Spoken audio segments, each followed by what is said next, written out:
Et c'est donc l'heure du double décryptage dans Paris Direct avec vous, Mélina Huette, grand reporter ici à France 24. Je salue également Jean-Paul Paloméros. Merci d'être là, ancien chef d'état-major de l'armée de l'air et ancien commandant suprême allié de la transformation de l'OTAN. Mélina, l'actualité en Ukraine, ce sont donc ces nouvelles frappes russes sur Kramatorsk. C'est une ville où vous êtes rendu plusieurs fois en reportage. Et ce qui vous interpelle aujourd'hui, c'est que 4 ans et demi après le début de l'invasion à grande échelle de l'Ukraine, certains décident de fuir aujourd'hui Kramatorsk, qui est une ville sous cloche avec des filets anti-drones un peu partout, c'est ça ? Absolument. Alors en fait, il y a des chiffres qui sont très parlants. C'est que par exemple, rien qu'hier, mercredi, Kramatorsk a été visé 31 fois par à la fois des drones FPV, mais aussi des bombes planantes. Alors quand j'y étais, les bombes planantes, il y en avait déjà, des drones FPV beaucoup moins.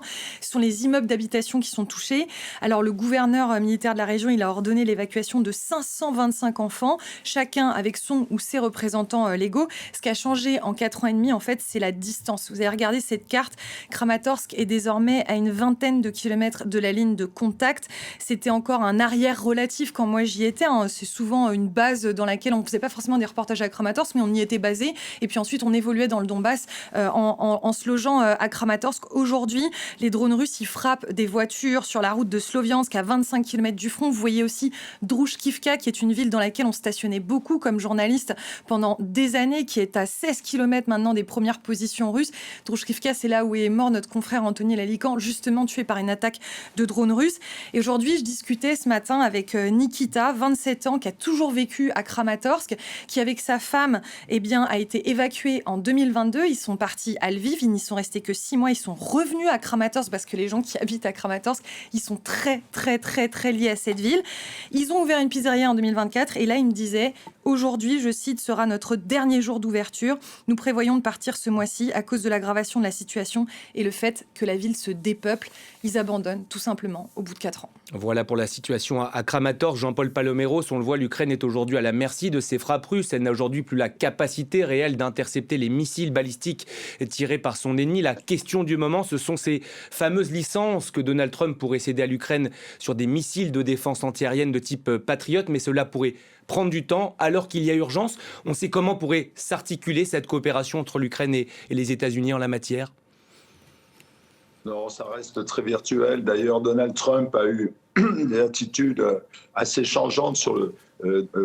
Il a dit que ça serait possible, et puis maintenant il dit que c'est dangereux parce qu'effectivement, donner un droit de licence, c'est aussi donner le savoir. Et donc, le Patriot Pack 3, parce qu'il s'agit bien de celui-là, le dernier, le plus efficace, la technologie serait dans les mains ukrainiennes.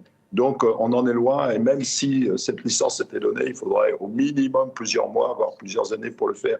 Si je peux continuer sur Kramatorsk, parce que c'est très important, ça fait partie de la stratégie de Vladimir Poutine, des Russes aujourd'hui. C'est l'ensemble de ces forteresses, si vous voulez, qui ont constitué la ligne de défense stratégique, Sloviansk, Kramatorsk, Konstantinivka.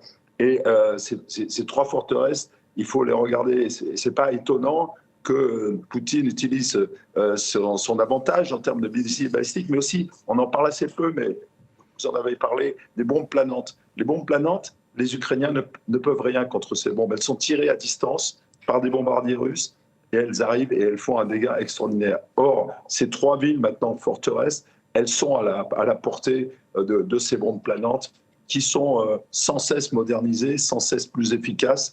Et donc, on est dans une situation que je qualifierais de critique. Plus de défense contre les missiles balistiques, difficulté de défendre contre des attaques de type bombe planante. Et pourtant, les Ukrainiens font beaucoup d'efforts. Mais la situation est vraiment très, très, très critique. Même si les Ukrainiens attendent toujours ces licences, on sent quand même un Donald Trump un peu plus enclin à aider Kiev. Ça veut dire que la donne a changé sur le terrain et que le président américain sent que le vent a tourné ? Je dirais que le ton a changé, mais que l'engagement reste flottant. C'est ce que disait le général Paloméros à l'instant, puisque le 8 juillet, au sommet de l'OTAN, à Ankara, Donald Trump avait annoncé à Volodymyr Zelensky la licence pour fabriquer des patriotes, mais il précisait dans la foulée que les industriels n'avaient pas été prévenus. 3 semaines plus tard, à Camp David, il déclare que Washington n'a rien accordé. En fait, il y a une raison à ça. Il dit qu'une technologie difficile à céder, parce que c'est un pays qui la reçoit peut un jour se retourner contre vous. Donc c'est un peu quand même, ça montre une certaine fébrilité. Je pense que vraiment ce qui a bougé, c'est surtout l'agacement de Donald Trump vis-à-vis de Vladimir Poutine face à un Kremlin qui ne signe rien ou qui ne montre pas vraiment de volonté à signer quoi que ce soit. Jean-Paul Palomero, sur cette dynamique de guerre, est-ce qu'on peut dire que l'Ukraine a aujourd'hui l'avantage? On parlait de cette absence ou ce manque de système de défense aérienne, ça la pénalise lourdement quand même. Non, l'Ukraine, il ne faut pas se gausser. Hein. L'Ukraine n'a pas l'avantage. On est dans une phase critique.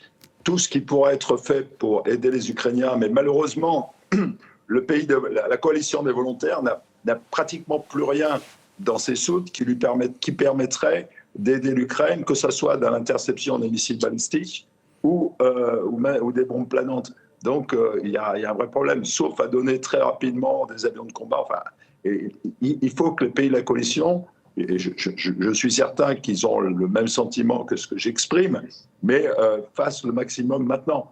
Parce que, vous voyez, la situation, c'est pas une surprise si la situation se dégrade sur la ligne de front. C'est quand même ça qu'il faut regarder en permanence. Parce que si jamais ça perce du côté de Kramatorsk, mettons, après, c'est la voie ouverte vers Dnipropetrovsk, vers le Dniepr, et jusqu'où ça va. Donc, et les Russes perdent des milliers d'hommes pour justement obtenir cette victoire. Ce n'est pas par hasard qu'ils nous envoient, tel de la chair à canon, des milliers et des milliers de soldats.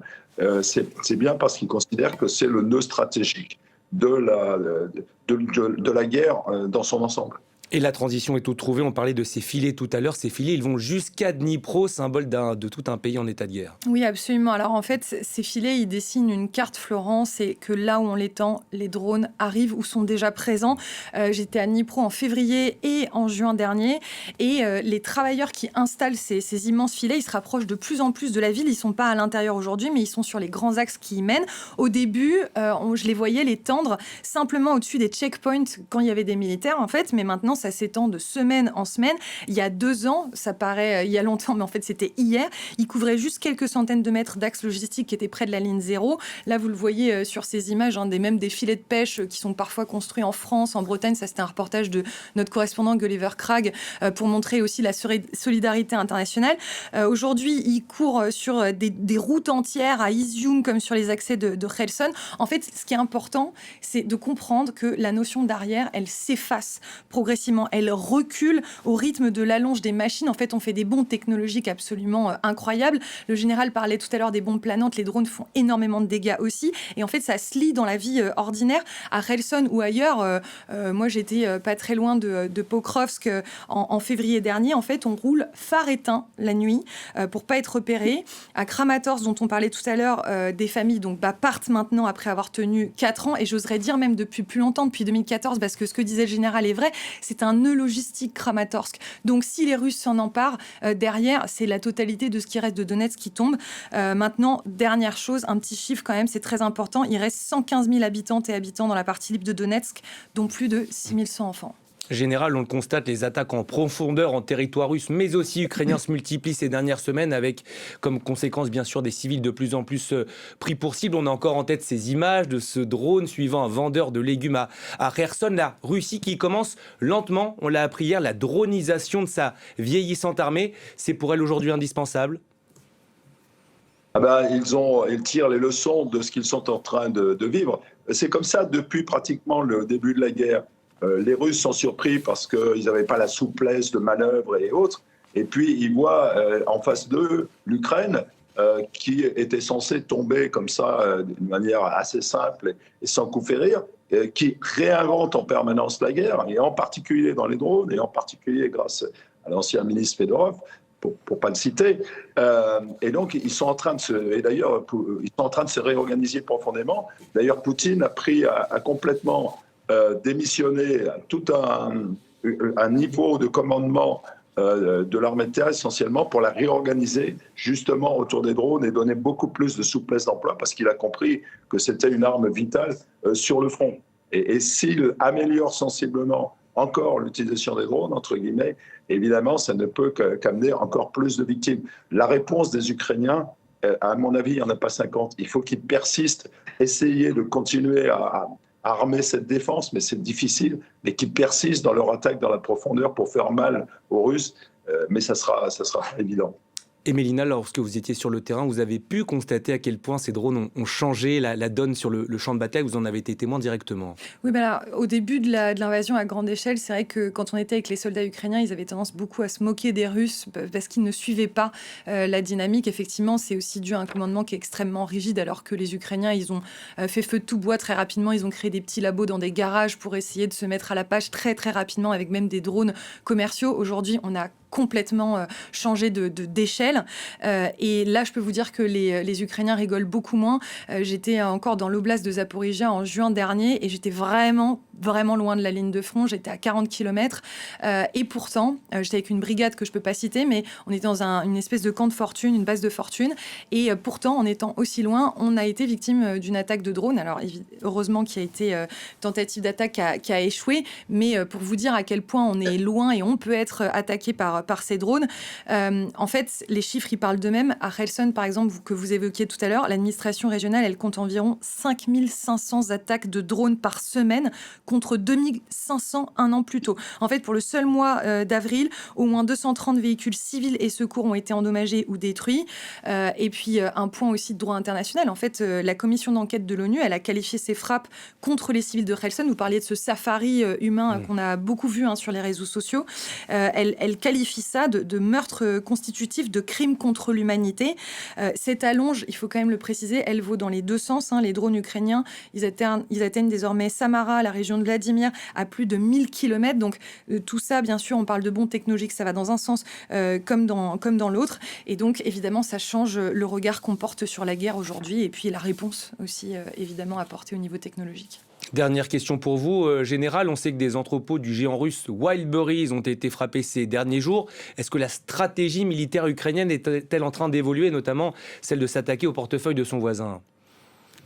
Oui, ça fait un moment déjà. Simplement, les Ukrainiens, il y a encore quelque temps, n'avaient pas les moyens. Ils n'ont pas attendu qu'on leur fournisse, parce que, en particulier, les Américains ne voulaient pas leur fournir.